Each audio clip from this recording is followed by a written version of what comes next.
Today on the B&W Says podcast, I'm just going to be responding to what you had to say and answering a couple of questions like Shure SM7b or M201TG and why haven't I moved yet? So go ahead and stick around. First up, I want to provide a quick update about YouTube's strict comment filtering.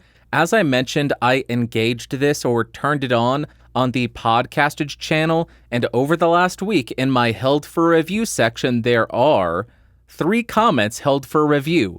One was held because there was swearing, one was held for no apparent reason whatsoever, and one was held because it was clearly spam. So unless this is an anomaly, I don't know what's going on. Maybe I'm no longer getting enough comments on the Podcastage channel to make a good sample size. Maybe YouTube isn't holding the comments for review. Maybe they're just fully deleting them. I'm not sure, but I only had 3 held for review, so something seems to be going on because I felt as though I got more than that on a regular week before I engaged the strict comment filtering. So that is my first report back. It held 3 comments in a week. Doesn't make much sense to me. And after going through the news, there's absolutely nothing that I want to talk about. So now let's talk about what I've been testing, and I am going to say the thing. You have been listening to it! Yeah, that's the first thing that I have been testing out. This is a Sony micro cassette recorder M450. I must have purchased this in 2001, and I just found it in a box. Luckily, I had taken out the batteries. I just ordered a bunch of micro cassettes, and it has been so much fun playing with this thing because, as you know, if you listen to this show, I have a severe issue with nostalgia.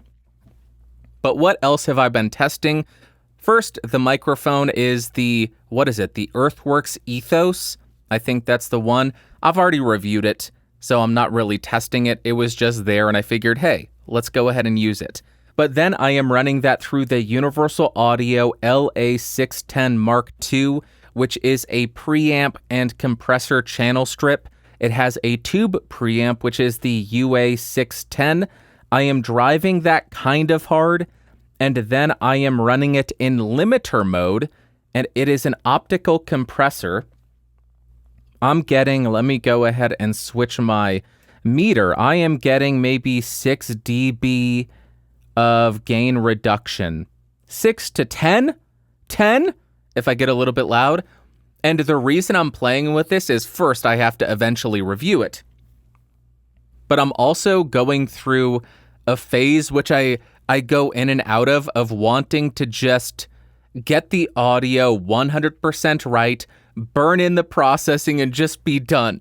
Because then I don't have to run it through a bunch of processing in Logic afterwards. Makes my life easy. But then if I end up hating the processing that I do, I just kick myself. And that's typically what pushes me to say, okay, I'm done doing this. I'm done burning in the processing. I'm going raw into the computer again, and then I'm going to process everything in post. But that's what I'm using. I am not doing any EQ. Actually, I have my impedance set at 500 ohms. I don't remember why I set it to that. I was just playing around. Let's actually switch to 2000 ohms, which is standard for a microphone. I'm going to have to mute this pop, which will come in. And now I have 2000 ohms impedance on the preamp. Makes it a bit quieter, which is what you would expect. Let's go back to 500. Why not? All right, we're back at 500 because that's what I set my levels at. That's what I'm testing. All right, what do I do next? It's been a while. It's been a while since I've done everything else. What you had to say. First comment comes from somebody who doesn't have a name. They say, Bandrew, for spoken word, which would you choose? SM7b or Beyerdynamic M201TG? Thank you very much for the comment, random person with no name other than underscores and a Kermit the Frog profile picture. Which would I prefer, the SM7b or the M201TG? I'm going to say something. It doesn't matter which one I would prefer because both of them are great. So what it comes down to is which microphone you prefer the sound of. Oh my God, he said the thing that he always says. I say that because it's true. But what you're listening to right now is the Shure SM7b running directly into the Focusrite 18i 22nd Gen, gain set at 100%, recording 24-bit, 48 kilohertz. Let me go ahead and jump over to the Beyerdynamic M201TG. And now I am on the M201TG, still connected to the 18i20, gain still at 100%, still recording 24-bit, 48 kilohertz. What you should hear is quite a bit more top-end. On the M201TG, the way that I think of it is it still has a very smooth character, but it has a higher extension into the air frequencies compared to the SM7B, so it sounds a little bit more open. As you can tell, it does not have wind protection, so you will need to get some of that. Also, not the best with handling noise, so I do recommend getting some shock protection as well. And unfortunately, I had to recently tear down my studio, and I misplaced a lot of stuff, including the Shure A81WS, I think it is. The big fat foam windscreen for the SM57 fits perfectly on this, and the shock mount is an Audio-Technica shock mount, but I can't find them, so I can't demo them for you. So just pretend that I have this in a shock mount, and now I have put on the Shure SM7B big fat foam windscreen because I think that's a fairly decent analog to the A81WS. You can hear a bit of the higher frequencies get dampened, which is what you should be expecting with this foam windscreen, and that's how it sounds. And let me go ahead and take this off, and there it is, open and airy without any foam windscreen. So if you're looking for an instrument microphone, an instrument dynamic microphone, the 201TG is one of the best. You just heard me blow some wind into the M201TG, hence why you need windscreen. But instrument mic, outstanding. Vocal mic, outstanding. If you like the sound of it, you do need to get a windscreen or a pop filter and a shock mount. There you go, quick A/B. You let me know, which one do you like the sound of? Which one are you going to get? Next, we have a comment from Travis Mack. He says, "Nice manly. Might be time to consider moving." Travis, thank you very much for the comment. I really do appreciate it. I'm going to use your comment as justification to go on a little bit of a rant and explain my situation because I am so annoyed. If you're in the Podcastage Discord server, you've heard me rant about this, and I am sure you are sick of it. If you aren't in the server, lucky you, because whenever housing comes up, I just start whining in the chat. And that's what this will be now. I will whine on my podcast because it's called the B&W Says Podcast today, and my name is Black and White because that's what it stands for. And this is what I says. So I have been in the process of buying a house since around 2017 or 2018, and I don't mean that I have been putting down bids on homes since that date. What I mean is I have been actively saving money for a down payment since around that time. If you've ever bought a house, you know you don't just go and say, I want to buy a house tomorrow, and then go get a mortgage and buy a house. You have to make the decision, I want to buy property, and then start saving a lot of money, because a standard mortgage takes 20% down, and 20% down on $300,000, $400,000 is a lot of money. So it takes a long time to save up for it. And that is the process that I have been in since around 2017, 2018 in that time frame. Around the beginning of 2020, I was thinking, hey, the market looks all right.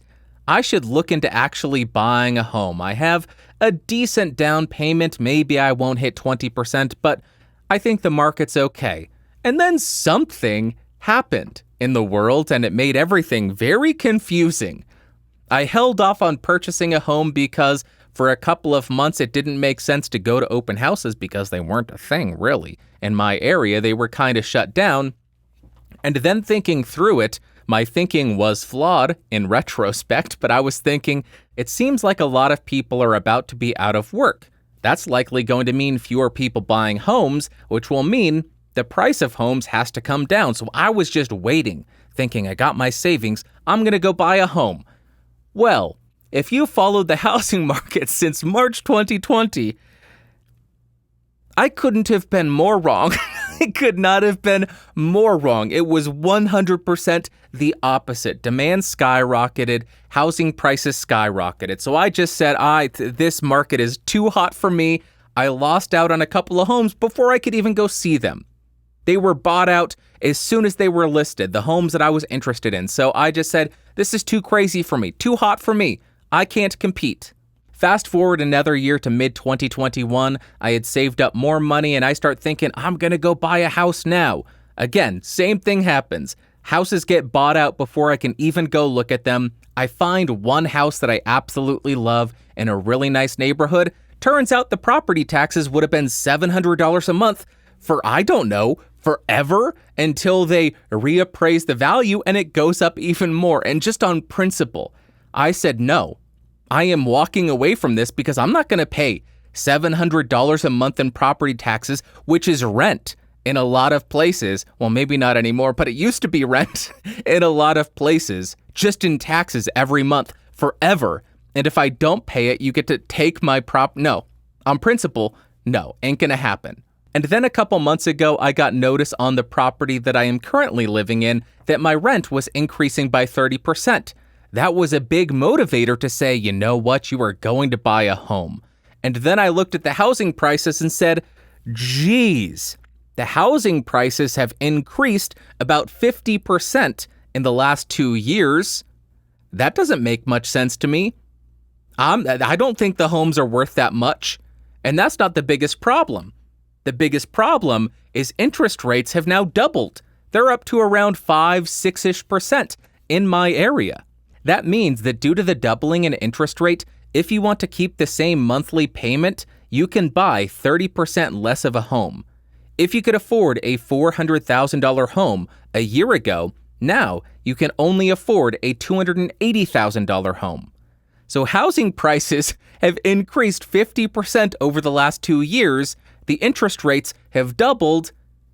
So it is just a perfect storm. I am priced out of the market saying this doesn't make sense. And what do I do when nothing makes sense? I don't play ball. It's the exact same thing with cryptocurrency. If I don't understand what's going on, if I don't understand the underlying asset, I'm not going to put my money in it. With housing prices as high as they are in my area, those prices do not make sense. The houses are not worth that much in my opinion. And then as the interest rates go up higher, it makes it even less logical to buy at these inflated prices. So until the housing prices go down, I just don't want to be in the market. I'm not going to be in the market because housing prices are inflated. The cost of borrowing money has doubled in the last 6 months. So unless the housing prices decrease by about 30%, it's not going to make much sense to me. I know they likely won't decrease 30%, but I think the market needs to cool off. And in the meantime, what do I get to do? What do I get to do? Let me go ahead and take a sip of water real quick, and I will edit it out because nobody wants to listen to that. But what do I get to do? I get to leave my money sitting in a bank where it loses about 10% of its value every year, but simultaneously, it's earning about 0.05% interest. I'm making out like a bandit. I'm only losing about 9.95% purchasing power every single year. What a deal. And then if the market ever makes sense again, then I'll buy a house. So to summarize my whining and my rant, yes, it is time to consider moving. It's been time to consider moving for about 2 years at this point, 2.5 years at this point. But given the current market conditions, it just doesn't make sense to me, so I don't feel like I can move. To get a home that I would want, I'm priced out of the market right now. I'm priced out of the market if I want to be fiscally responsible. If I want to be risky as heck and just say 75% of my income, yes, that'll go to my mortgage. But if you know anything about me, I am very risk averse. after having some debt, no, I never want to go back to that. And I understand you do need debt for a mortgage to buy a home, but I still want to be responsible with the borrowing that I do. And I know a bank will just say, oh, $500,000, $750,000, even though just they don't care. They don't care how risky the lending is because they just still package it and sell it off within a couple of months. Mortgage-backed securities, package them up, sell them off. The bank no longer holds the risk. They don't care. And it's all backed by the government, so why not give out risky loans? So I, as the borrower, have to be that intelligent person. I have to be the one who puts a little bit of, I need to pump the brakes and say, okay, they may give me that much money. That's not responsible, though. So I am going to pump the brakes, put the car in reverse, back up, and then maybe sometime things will make sense, and then I can be responsible and buy a home that makes sense for me. That's my rant. I appreciate the comment, Travis. Thank you very much. You are amazing. Next, we have a comment from Tom Buck. He says, I'm so sorry about the studio. I can't imagine the levels of stress and frustration from that. But even from a makeshift living room studio, you sound better than anything I could ever hope to produce. Also, is that a box set of the OC back there? Tom, thank you very much for the comment and the kind words. You are lying. You can produce excellent sounding audio that sounds 10 times better than my reverberant mess in my living room. So stop being nice. Stop flattering me. You're wrong. Secondly, yes, you are correct. I was stressed to the gills. I was freaking out. I was ripping my hair out for a week thinking, oh my God, this is going to destroy my channel. I can't produce content. I was just getting back. I was freaking out. Freaking out. You are freaking out, man. Somebody's going to get that quote. I love that movie. I should rewatch that. You are freaking out, man. But I made the decision. Just like when I made the decision when I got a notice that my rent was increasing 30%. When that happened, I was freaking out thinking, oh my God, I don't care. I'm going to go buy a home right now, even at the inflated prices. And then I made a decision. Who cares? Who cares, man? I've done everything in my power. I've been responsible. I've saved up. I'm ready to go. I did everything. I have informed property managers, maintenance people multiple times. I've done everything in my power. I've notified members. I've notified the YouTube community. Nothing more I can do. I'm not going to stress out and freak out. Luckily, nothing was damaged because the guitar pedals had water dripping right on them. Let them dry out. Used them the other day. Functioning still. I am a happy camper. Yes, damage still there in the drywall. Who cares? Who cares, man? I don't care. Oh, my rent increased 30%? I don't care. I'm not going to allow that to drive me to purchase a home that I think is inflated by $150,000. No, I'm not going to do that. It's easy to allow your emotions to take over your life and control you. And sometimes I still let it do that. But I need to stop myself and pump the brakes and back up and say, who cares? I've done everything that I can.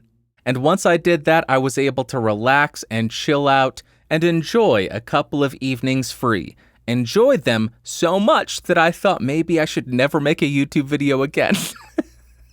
That's how much I enjoyed the downtime, but I'm back. I'm back, baby! And to answer the other question, yes, this is the complete series box set of the OC, which is a teenaged melodrama from around 2002. If you've been listening to this show for the last year, you will know I have an almost psychopathic need for nostalgia because the world is just confusing, uncomfortable, nothing makes sense, and I have just been reverting back to past times that made sense to me. And that led to me thinking, you know what? I would really like to experience teenaged melodrama where the biggest problem that anybody has to deal with is, oh, I like her, but she likes that other guy, and now that she likes me, I like her, but I also really like comic books, and I want to go sailing, but what? I don't know. This is super confusing. I just want that girl to like, but now I don't. That's the biggest issue. Well, I mean, there are bigger issues in this that I did not remember. Early on in the first season, there's this entire story arc where some guy gets into a bunch of financial problems, and that just stressed me out because I work in numbers all day, and it still stresses me out. Same thing with another show. Whenever there's financial issues, I just start thinking, oh my God, what if that happened to me? And start stressing out. But then when it gets back to the teenaged melodrama, then it just calms me down, and it's super fun, super overly dramatic, really enjoyable show. And now let's jump to my favorite part of the show, the Ask Bandrew segment.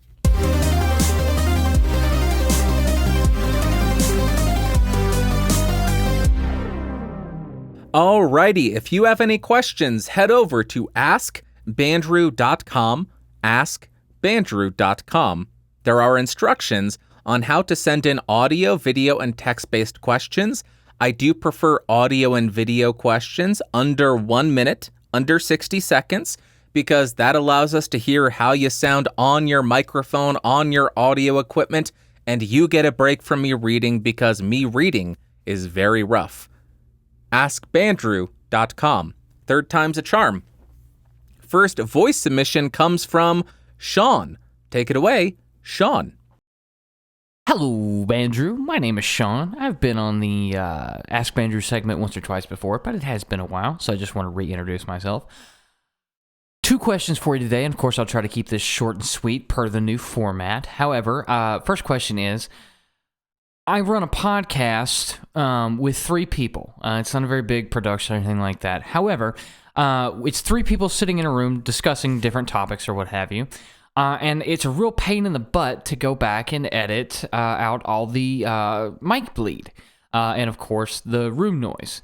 Now, I'm using some noise gates and things like that, but I'm still getting quite a bit of bleed.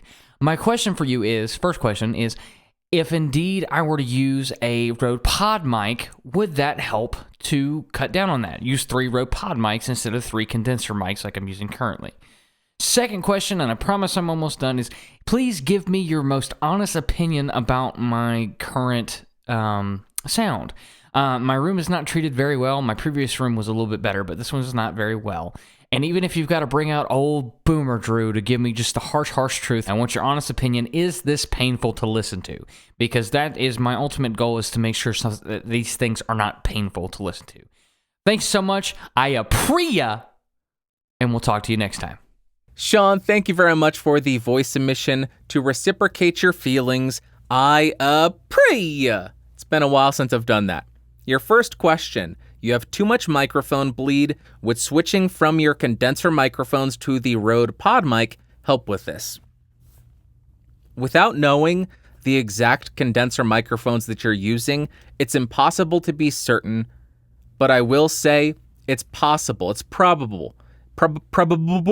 It's probable that switching to the Rode Pod mic would help, but I want to make it clear, the Rode Pod mic, dynamic microphones in general, are not miracle workers. They will not kill all the bleed. They will not kill all the reverb. That's not what they do. So before you go and spend a bunch of money on new microphones, I want to offer 2 pieces of advice or ask you to try a couple of things. First, make sure you're playing the polar patterns of your current microphones, meaning point the null area of the microphone's polar patterns at the other sound sources. That's going to mean the rear of the condenser microphones pointed at the other people. Probably the best result would be pointing the rear of the microphone into a central point in the center of the table, and that's what I would recommend there. Secondly, there is a new plugin, relatively new, from Isotope RX7, 8, 9, 10, I don't know what they're on, but it is a de-bleed plugin. What it does is it reduces the bleed between microphones. I don't have it, I don't think, so I don't know how it works, but that's something to consider. Give the demo a try, see if that helps at all. And if that solves the problem, just continue using the microphones that you're using. Don't spend $500, $600 on new mics, or I guess it would be $300 for new mics. Although I don't know how much iZotope is. Wait for a good sale for iZotope because it does go on sale and it's very, very expensive. So those are two things that I would recommend. To answer the actual question, probably, but don't expect miracles out of the dynamic microphone. That's not what they do. They will not accomplish that. They will not reject all the reverberations or all the bleed. Then on to your second question. You want me to provide honest feedback and thoughts on the sound of your recording. Sean, it's the worst sound I've ever heard. I hated every second of it. The worst sound I've ever heard. That's not even a funny... I'm kidding, Sean. I am kidding. I do not mean that. Wasn't even a funny joke. Just mean. I apologize.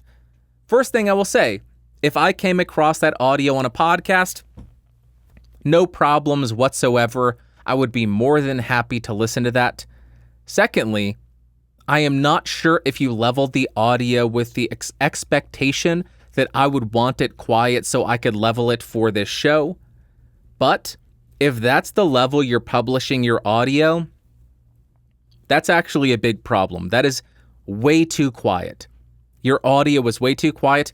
On this show, people won't know because I will level it because I want it to be audible, but it was just way too quiet. Shoot for -16 LUFS stereo or -19 if you are outputting mono.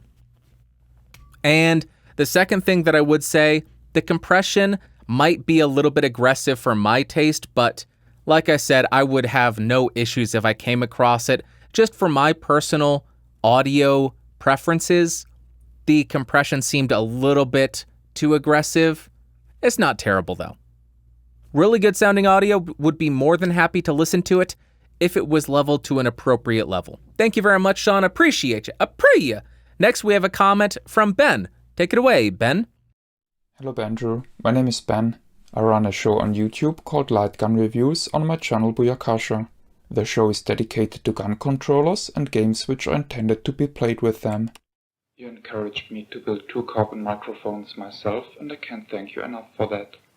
I grew accustomed to audio interfaces and wanted to use them more frequently. It was then I realized that most units won't take consumer microphones, because those need plug-in power. Sure, there are adapters like the VLX Plus, which you have reviewed, but I feel these weren't available until recently. I know Roland did some nice audio interfaces which also support plug-in power, but it seems to be an anomaly. Can you imagine why that is? Is it so frivolous to want haptic controls on a nice amplifier when using consumer microphones?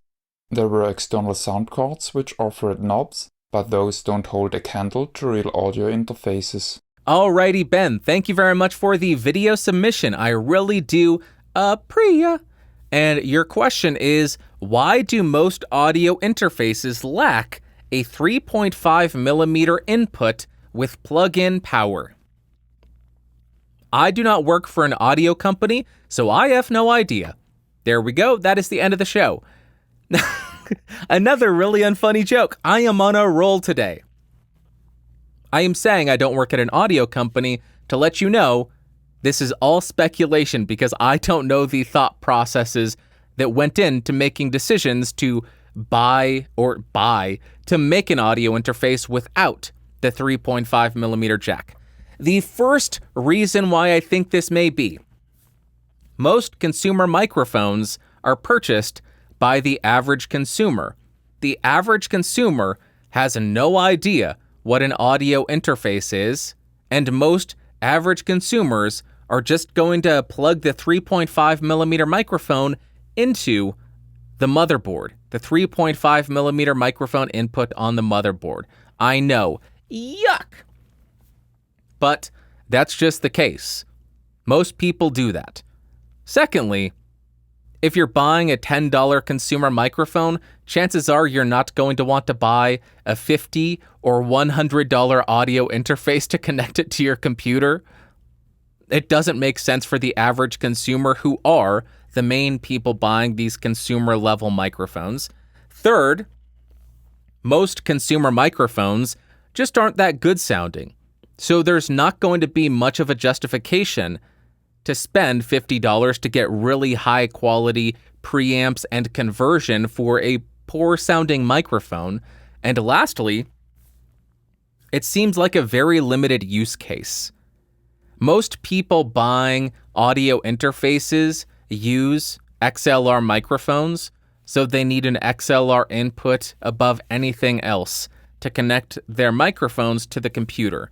Although, it could be some kind of vicious cycle now that I'm thinking about it, because if most audio interfaces are XLR, then people buying audio interfaces will mainly own XLR microphones because those are the only microphones that are connectable to the interfaces that they're buying. I'm not sure. I am not sure. Those are my 4 thoughts on why. But if you have any other thoughts, any other ideas, or even better, if you work at an audio company and you have manufactured an audio interface, let us know why you decided not to include a 3.5 millimeter 3.5 millimeter microphone input with plug-in power.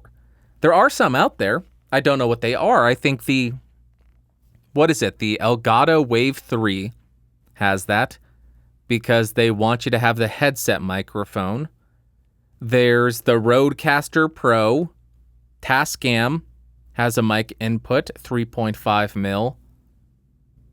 I am sure there are going to be some portable recorders because a lot of those would have 3.5 mil lav inputs, I'm guessing.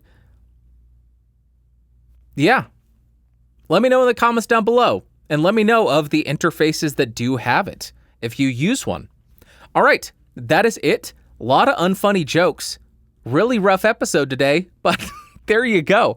That is it. That's all that I've got. I appreciate you being here. Go watch the OC, or go watch Doctor Who, or go do something fun. Go find an old micro cassette recorder and record yourself talking to yourself. Give yourself little voice memos like I will do right now. It is the 14th of July at 5:37 p.m. I hope you have a great night playing Dungeons & Dragons tonight, Bandrew. Now I can go back and remember that at some time in the future. I will be very confused. But there it is. I hope you have an amazing Sunday, Monday, Tuesday, Wednesday, Thursday, Friday, Saturday. Next Sunday, I will talk at you. I love you so much. You are the best. Bye-bye. Ooh, boop.